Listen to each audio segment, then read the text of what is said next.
Have you ever noticed how most people trust the bank as if it were a safe haven? Since we were kids, we've been told that saving money in the bank is the right thing to do. Our parents did it. Our grandparents too. And so, without questioning, we follow the same path. But here's a truth that few people talk about. The bank is not your friend. It's an investor. And guess what its investment is? You. Yes, when you deposit your paycheck, your savings, or even that emergency fund, the bank doesn't let that money sit there. It immediately lends it to someone else charging high interest. It could be a loan, a mortgage, or even someone's credit card limit. Meanwhile, you get a few cents back in returns if you get anything at all. It's like having a goose that lays golden eggs, but instead of keeping the eggs, you give them all to your neighbor and accept a small piece of the shell in return. Does that make sense? Of course not. But that's exactly what happens to millions of people every day. They think the bank is protecting their money, when in fact it's using that money to generate profit, a lot of profit. The bank invests, the bank grows, the bank distributes dividends to its shareholders, but the client gets crumbs. Now think with me, who's being smarter in this game? The bank, which understands investing, or the person who's still keeping money in savings, thinking that's going to secure their future? If you want to grow, you need to reverse roles. Stop being someone else's investment. Start being the investor. For a long time, we were taught that the secret to a stable life was to work hard and save money. But no one ever stopped to explain what happens to your money after you save it. And here's the problem. Idle money loses value. Every year, inflation eats away a little more of it. It's like a bucket with a hole. No matter how much you fill it, it keeps leaking. Now look at what rich people do. They don't let money sit idle. They put it to work. While most people struggle to earn $400 a month and save $20, the wealthy take that same amount and invest it in income-generating assets, real estate funds, stocks of good companies, government bonds, their own businesses or rental properties. They understood one simple thing. Money is like an employee. If it's not working for you, it's costing you. Is saving money important? Yes, for an emergency fund, but don't be fooled. No one gets rich just by saving. Wealth isn't born from what you keep, but from what you do with what you kept. Imagine someone planting one seed and storing the rest in a closet. They'll never have a forest. But if they plant each seed in the right place, with time and care, they'll soon have trees bearing fruit. That's what investing is, placing every cent in the right soil so it grows, multiplies, and works for you. And the good news? Investing has never been more accessible than it is today. You can start with just a few bucks. The only people who don't start are those still stuck in the old belief that saving is enough. We all receive the same gift every day, 24 hours. No one gets more, no one gets less. The difference between those who thrive and those who merely survive isn't the clock, it's how they use their time. Most people spend the whole day at work, come home exhausted, eat whatever's available, watch some TV or scroll their phone, then go to sleep. The next day, it starts all over again. It's a cycle, a routine that feels safe but is really keeping them in the same place. Now look at the wealthy. Many started from zero with the same time you have today, but instead of using their free time just to rest or be entertained, they used it as a tool for building. They read books, watched classes, studied the market, slowly built businesses, tested, failed, learned, and they did all this outside of work hours. It's as if every free hour was a gold coin, and the rich stacked them to build a staircase. Those who waste that time remain stuck on the ground. This isn't about giving up rest, the body needs it, but balance is key. If you use all your free time for entertainment and relaxation, you're handing your future over to chance. A simple habit like studying personal finance for 30 minutes a day or spending an hour at night building something of your own can completely transform your life over the years. Because in the end, what separates those who only survive from those who prosper isn't salary or luck. It's how each person chooses to use their time. If you have a job today, congratulations, that's an important step. But here's a warning that might change your life. Don't use your job as an excuse to delay your freedom. Use it as a bridge. A lot of people think they need to quit everything to start a business, and that's scary. But the truth is, you don't need to leave your job to build financial independence. You just need to start with what you have and use your leftover time wisely. Think of your job as what pays the bills. It keeps the foundation running, but your future depends on what you do from 7 p.m. to 11 p.m. That's the time when you plant your freedom. While some are watching soap operas, others are learning how to start an e-commerce. While some complain about life, others are testing ideas, writing projects, creating digital products, learning about investments, or renting properties. Don't be fooled. Most successful entrepreneurs started like this, working by day to survive and at night to set themselves free. It's like rowing someone else's boat during the day and building your own at night. Yes, it's exhausting at first, but eventually your boat is ready. And then you choose where to sail. So the question is, are you going to keep working just to pay bills, or are you going to start today building something that will one day pay you even while you sleep? Because financial freedom isn't a leap, it's a construction, and it starts the moment you decide to work part-time for your own freedom. Now stop and think about what happens every month. You work, wait for your paycheck, pay bills, maybe have a little left, and that's it. Next month, it starts all over again. That's the cycle of survival, a cycle that depends entirely on your ongoing effort. If you stop, the money stops, and when the money stops, fear shows up. That's how millions of people live, working for a paycheck month after month, waiting for the next payday like they're waiting for air to breathe. Now look at people who build assets. They think differently.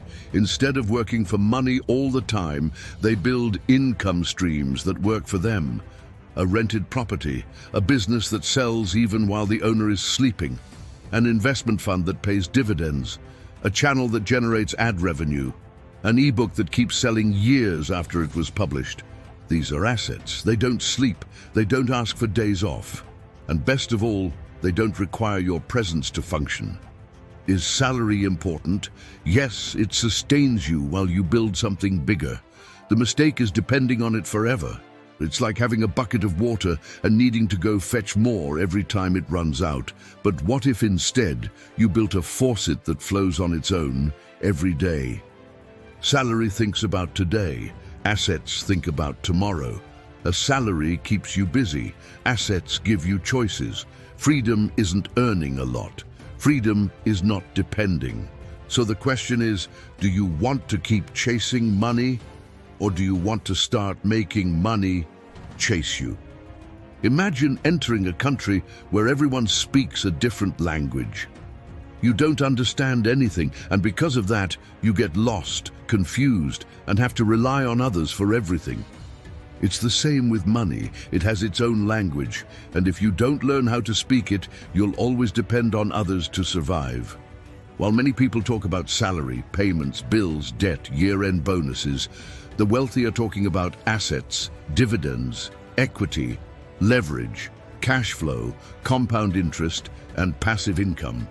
It's like they're in two different worlds, and in fact they are. It's not about intelligence, it's about education.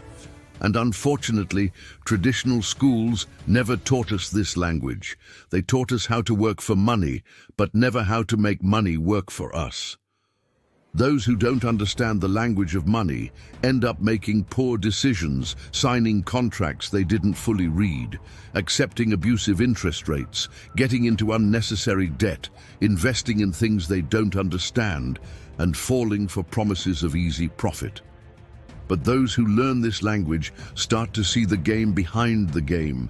They begin spotting opportunities. They learn how to protect their assets. They grow without fear. Speaking the language of money isn't about greed, it's about freedom. It's about being able to look at life and say, I understand how this works. I'm no longer a hostage. And like any language, you learn it over time by reading, listening, and practicing. But the first step is simple, acknowledging that there's a language you don't yet speak. And now that you know this, will you stay silent? Many people grew up hearing phrases like, money is the root of all evil. Getting rich means losing your soul. I'd rather be poor and honest. And what did that cause? Thousands of good people living in scarcity, struggling every month to pay the bills and thinking that's noble. But here's the truth no one had the courage to tell you. The problem was never money. The problem is the ignorance surrounding it. Money is just a tool. In the right hands, it feeds, builds, transforms. In the wrong hands, it destroys. But it's the mind behind the money that defines what it will do. Financial ignorance is when you work hard but remain stuck. It's when you go into debt due to lack of planning. It's when you take advice from people who never had financial freedom. It's when you follow outdated formulas just because everyone always did it that way. And the most dangerous part, ignorance doesn't shout, it whispers. It tells you it's not worth learning about finances. It tells you investing is only for the rich. It tells you entrepreneurship is too risky. It tells you your life will always be like this, limited, tight, exhausting. It makes you settle for less when you were born for much more. Now stop and think, how many decisions have you made out of fear? How many opportunities have you missed because you didn't understand the basics of interest, credit, investing, or business? Maybe no one ever taught you, and that's okay. But now you already know who the real villain is. It's not the bank, it's not the government, it's not your boss. It's financial ignorance, and it can be defeated. With every video you watch, with every book you read, with every step you take toward knowledge. Because when the mind expands, it never goes back to its original size. And if there's one thing ignorance fears, it's the awakening of someone who decides to learn. For years, we've been told the ideal was to get a stable job. A fixed position, signed contract, monthly paycheck, and maybe after 30 years a retirement plan. That idea was sold to us like it was the golden ticket to financial security. But no one told the other side of the story. Stability can become a prison, and worse, a comfortable prison. You wake up at the same time every day, take the same route, interact with the same people, perform the same tasks, and wait for the same paycheck. 30 days of work for 30 days of bills. And just like that, youth fades, then dreams fade. And finally, your energy fades too. What people call security is often just fear in disguise. Fear of risk, fear of failure, fear of starting something new and getting it wrong. Fear of leaving the safe path and discovering that it was never truly freedom at all. Of course, having a fixed salary can be a blessing. No one is saying it's wrong. The mistake is believing that this alone will lead you to independence. Because true financial stability doesn't come from a paycheck. It comes from assets that generate income even when you're not working. You know what's scary? Some people spend their entire lives inside this cycle and only realize it when it's too late. When they retire with less than they need, when they have no time left for their children, when their health demands rest, but there's no alternative income to support them. When they look back and realize, I worked my whole life and I'm still in the same place. It's like being on a massive ship, steady, comfortable, plenty of food, but it never changes course. And even if you're unhappy, you stay on board because at least it's not sinking. But freedom isn't just not sinking. Freedom is being able to choose where you want to go. That's why you need to start building your own boat, even if it's small at first. Use your fixed salary to fund your learning, your experiments, your first steps. Don't settle into the prison of routine, because one day when the gate opens, you might realize you no longer know how to live outside it. For decades, you were sold the idea that the peak of financial success was owning your home. The dream of home ownership became a national goal, and because of that, millions of people jumped into 30-year mortgages, often without understanding what it really meant. Here's a truth almost no one dares to say: the house you live in, if it doesn't generate income, is not an asset, it's a liability. But how so? You might ask. Let's simplify. An asset is something that puts money in your pocket every month. A liability is something that takes money out of your pocket every month. Now think about it. Your home, as beautiful and comfortable as it is it putting money into your pocket or taking it out? Taxes, maintenance, condo fees, electricity, water, property taxes, repairs, painting, renovations, mortgage interest. See the picture? It's like a well that constantly needs to be filled. And worst of all, most people believe that just by owning that house, they're building wealth. But they don't realize they're working their whole lives to maintain something that doesn't generate a financial return. That's different from owning, say, 5 small rental properties. Each of those is paying for a piece of your freedom. They're working for you. The house you live in, when it's your only property and used as a residence, just looks like wealth. But deep down, it may be draining your pocket. Of course, we're not saying you shouldn't have a place to live. Having a stable home, if purchased wisely, can be a good thing. But what you need to understand is this: don't confuse emotion with strategy. Buying a home for emotional security is a choice, but calling it an investment when it doesn't generate income is a financial mistake. Do you want freedom? Then start thinking like an investor. A true asset pays you, a liability charges you. But now be honest. That house you proudly call an achievement, is it making you richer, or is it just handing you bills that smell like fresh paint? Since we were kids, we've been placed in classrooms with rows of desks, a board up front, and an authority figure in charge. The bell rings, you enter. The bell rings, you leave. You raise your hand to speak, follow rules, repeat answers, memorize formulas. And in the end, you're graded by a report card. Sound familiar? It's no coincidence. School was designed to produce employees, not entrepreneurs. Obedient people, not free people. The educational model we know was created during the Industrial Revolution, when factories needed disciplined workers, people who could follow orders, stick to schedules, and not ask questions. And guess what? That model never changed. School teaches you to pass tests, but not to solve real problems. It teaches you to look for a good job, but not to create your own source of income. It teaches math, but not financial education. It teaches the history of kings, but not how the financial system that traps you for life actually works. The result? Millions of intelligent, hardworking adults completely unprepared to deal with money. People who know the quadratic formula, but don't know what compound interest is. People who spent 15 years in school, but never learned how to build freedom. And the system is thankful, because the more you depend on it, the less courage you have to leave. You need the paycheck, the health plan, the transit voucher, the year-end bonus. And so even if you're unhappy, you stay. But here's the good news. The school of life is more powerful than any diploma. Today, with just a phone in your hand, you can learn anything you want.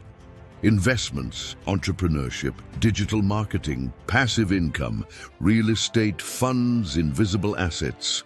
What sets you free is not what you were taught in school. It's what you choose to learn after it.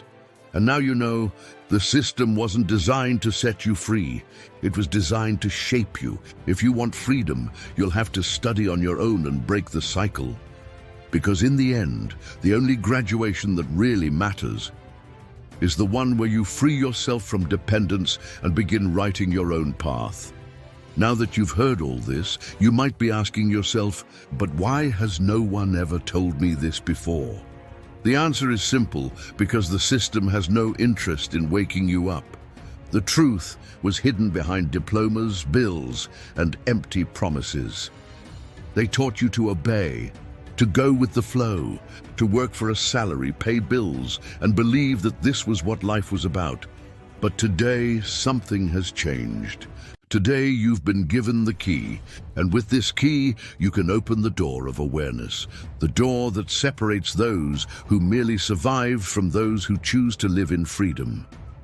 You've learned that the bank is not your friend, that saving without investing is like chasing your own tail, that time is your greatest asset, and that the education system doesn't produce leaders, it produces dependents. Now the choice is in your hands. You can keep doing what you've always done, or you can take the first step to do what free people do. Study, learn, question, invest, be intentional, because true wealth doesn't start with money. It starts with a quiet decision to no longer be a slave to the system. Now I want to hear from you. Which of these 10 topics made you reflect the most? Leave your answer in the comments, I really want to know. And if this message resonated with you, like this video, share it with someone who needs to wake up. And of course, subscribe to the channel to keep receiving content like this, content that combines awareness, freedom, and action. Because here, we don't want to look rich. We want to be free.